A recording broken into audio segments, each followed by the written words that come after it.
وَلَقَدْ يَسَّرْنَا الْقُرْآنَ لِلذِّكْرِ فَهَلْ مِن مُّدَّكِرٍ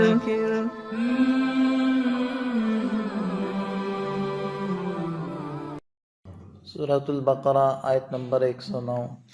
اعوذ باللہ من الشیطان الرجیم، بسم اللہ الرحمن الرحیم۔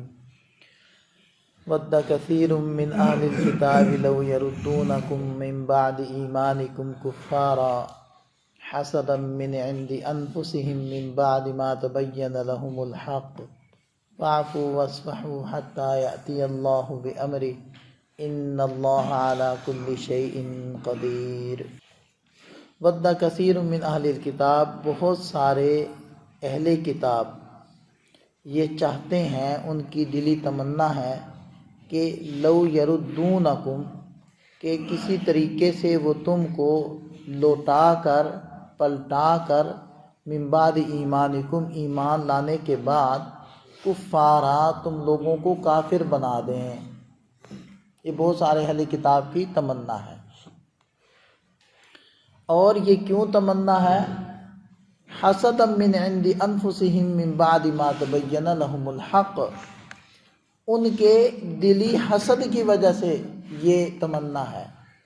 یعنی جیسے کسی بلی کی دم کٹ جائے اور وہ بلی یہ چاہے کہ ساری بلیوں کی دمیں کٹ جائیں تاکہ میں نمایاں نہ نظر آؤں، اسی طرح یہ لوگ تو کافر ہیں، انکار کر کے، قرآن کا انکار کر کے، محمد عربی صلی اللہ علیہ وسلم کا انکار کر کے، اب ان کے دل میں حسد کی آگ یہ بھڑک رہی ہے کہ اوس و خزرج کیوں مسلمان ہو گئے اور انہوں نے ایمان لانے میں سبقت کیوں کر لی، ہم پیچھے رہ گئے، کسی طریقے سے یہ بھی کافر ہو جائیں، یہ بھی مسلمان نہ رہیں۔ تو یہ نہیں ہے کہ ان کے دلوں کے اندر مسلمانوں کی خیر خواہی ہے اور وہ خیر خواہی جتلا رہے ہیں، جیسے جتلاتے بھی تھے کہ جی ہم تو تمہارے بڑے خیر خواہ ہیں، ہمارے نزدیک تمہاری بڑی قدر ہے۔ جیسے آج کے زمانے کے اندر بھی یہ جو فتنہ پرور ہیں، اسی طرح جو یورپ کے یہود اور نصارہ ہیں، وہ بڑے اچھے اچھے الفاظ میں نا وہ اپنا خیر خواہ ہونا ہمیں بتلاتے ہیں کہ جی ہم تمہارے بڑے خیر خواہ ہیں، ہم تمہارے بڑے بہی خواہ ہیں، ہم تمہارے اوپر سے یہ مشقت یہ تکلیف دور کرنا چاہتے ہیں۔ جیسے وہ عورتوں کو کہتے ہیں کہ جی ہم تمہارے حقوق دلوانے کے لیے آئے ہیں، تمہیں تمہارے حقوق دلوانے، تمہیں آزادی دلوانے۔ وہ آزادی کیا ہے جو یورپ کے اندر عورت کو ہے، وہی والی آزادی۔ تو یہ اہل کتاب یہود، ان کا معاملہ بھی یہی تھا۔ تو ایسا نہیں تھا کہ مسلمانوں کے بارے میں کہ وہ خیر خواہ ہیں، بلکہ حسد من عند انفسہم، ان کے اندر ایک حسد کی آگ بھڑک رہی ہے۔ اور اگلی بات بھی قرآن نے واضح کر دی کہ ایسا بھی کوئی مسئلہ نہیں کہ ان کو اس چیز کی خبر نہیں، اس چیز کا یقین نہیں کہ حق پر کون ہے، حق پر ہم ہیں یا مسلمان ہیں، یہ بھی کوئی گڑبڑ نہیں ہے۔ من بعد ما تبین لہم الحق، ان کے سامنے حق واضح کھل کر آ چکا ہے، اس سب کے باوجود وہ یہ حسد کی آگ میں جلتے ہوئے حرکتیں کر رہے ہیں۔ اب دیکھیں یہ معاملہ ابھی مدینہ طیبہ کی طرف ہجرت ہوئی ہے، یہ اس وقت کے حالات ہیں اور اس وقت کے حالات کی منظر کشی قرآن کر رہا ہے۔ اب نئی ہجرت ہوئی ہے، اب ہجرت کے فوری بعد ہی اہل مکہ کی طرف سے چڑھائیاں اور ان کی طرف سے جنگوں کا سامنا یہ بھی ہے۔ مسلمان ابھی ہجرت کر کے آئے ہیں، ابھی یہاں منظم بھی نہیں ہوئے، مستحکم بھی نہیں ہوئے، ابھی انہیں وقت چاہیے۔ اور ابھی مدینہ طیبہ کے یہود کا یہ معاملہ ہے کہ وہ چاہ رہے ہیں کہ کسی طریقے سے مسلمانوں کو ورغلا کر کافر بنائے، گویا کہ آستین کے سانپ ہیں۔ اب کہیں ایسا نہ ہو کہ یہ چیزیں سمجھ کر سن کر مسلمان ان یہودیوں کے درپے ہو جائیں اور ایک اور محاذ نہ کھل جائے، جبکہ ابھی جو ہے مشرکین مکہ کی طرف سے کاروائیاں شروع ہونی ہیں، تو باہر سے کاروائیاں بھی شروع ہونی ہیں، مسلمان مستحکم نہیں ہے، اور اگر اندر کے مدینہ کے یہود کو بھی چھیڑ لیں گے تو دو طرفہ محاذ شروع ہو جائے گا۔ اس چیز سے بچانے کے لیے اللہ تعالیٰ نے ارشاد فرمایا فَاعْفُوا وَاصْفَحُوا، ابھی درگزر کرو، ابھی ان کو معاف کرو، صرف نظر کرو، ابھی انہیں خاطر میں نہ لاؤ، ابھی ان کی پکڑ نہ کرو، ابھی معاملات کو اسی طرح چلنے دو، ابھی خاموشی سے معاملات کو آگے بڑھنے دو، ابھی ان کو نہ چھیڑو، حتیٰ یأتی اللہ بامری، یہاں تک کہ اللہ اپنا حکم لے آئے کہ ان کے خلاف کب کارروائی کرنی ہے، یہ اس کا حکم اللہ دیں گے، ابھی تم لوگوں نے کوئی چھیڑ چھاڑ ان کے ساتھ نہیں کرنی۔ ان اللہ علی کل شیء قدیر، یہ نہیں گھبرانا اس بات سے کہ ہم تو ابھی کمزور ہیں، کیا ایسا بھی وقت آئے گا کہ مسلمان ان کے خلاف کارروائی کریں؟ اللہ سب کچھ کر سکتے ہیں، اللہ کی قدرت میں سب کچھ ہے۔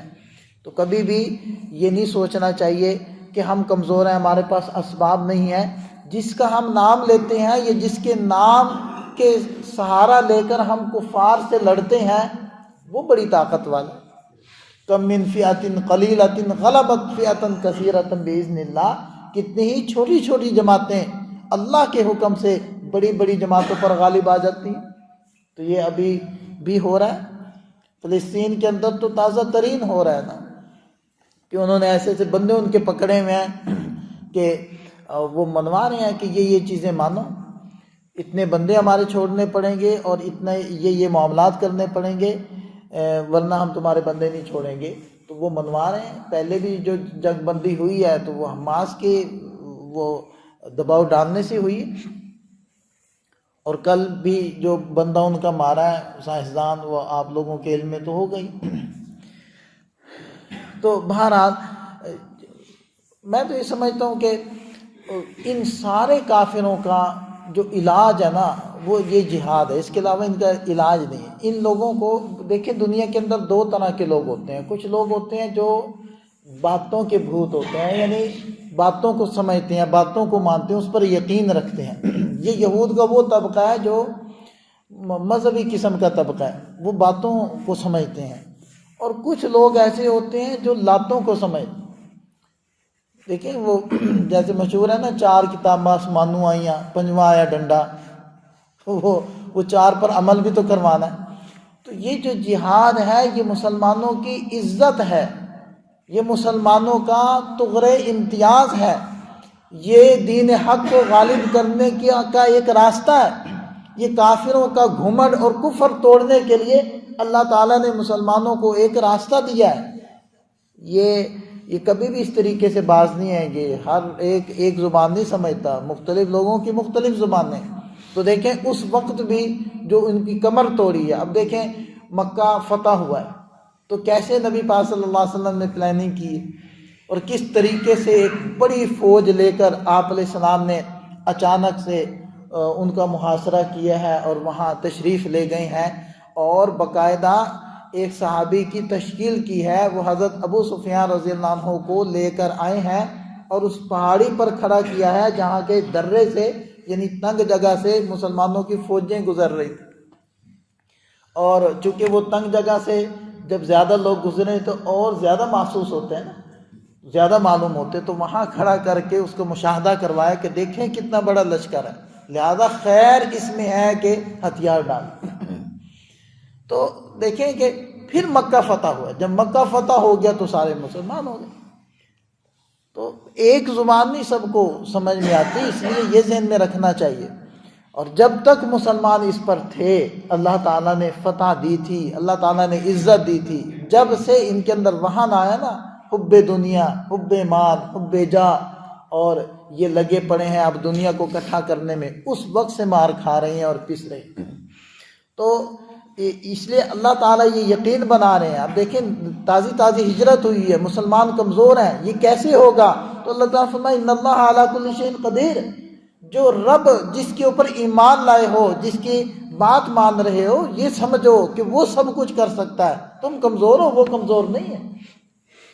واقیموا الصلاۃ وآتوا الزکاۃ، ابھی فی الحال تم نماز قائم کرتے رہو، زکوٰۃ ادا کرتے رہو۔ وما تقدموا لانفسکم من خیر تجدوہ عند اللہ، اور جو بھی تم اپنے لیے خیر آگے بھیجو گے اعمال کی شکل میں، اس کو تم اللہ کے پاس پا لو گے۔ ان اللہ بما تعملون بصیر، یقیناً جو کچھ تم کرتے ہو اللہ کی نظر میں ہے، اللہ اس کو دیکھ رہا ہے۔ اللہ تعالی ہمیں سمجھ عطا فرمائے۔